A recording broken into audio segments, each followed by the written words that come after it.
إدارة مجموعة القلعة نيوز الإعلامية تلتقي رئيس الديوان الملكي ومستشار جلالة الملك لشؤون العشائر، وتثمن مواقف جلالة الملك وجلالة الملكة وولي العهد، وتشيد بالجيش العربي المصطفاوي والأجهزة الأمنية. أشاد رئيس مجلس إدارة مجموعة القلعة نيوز الإعلامية قاسم الحجاية بالمواقف الملكية تجاه وقف العدوان على الشعب الفلسطيني خلال لقاء مجموعة القلعة برئيس الديوان الملكي الهاشمي.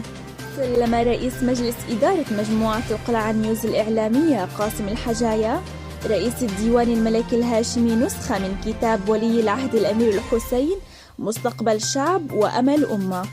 مجموعة القلعة نيوز الإعلامية تشكر رئيس الديوان الملكي وتؤكد اعتزازها بالقيادة الهاشمية ومواقفها العروبية الأصيلة.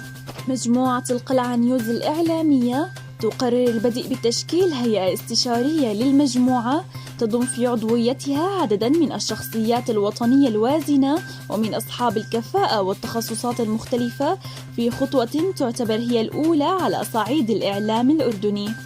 دمتم في أمان الله.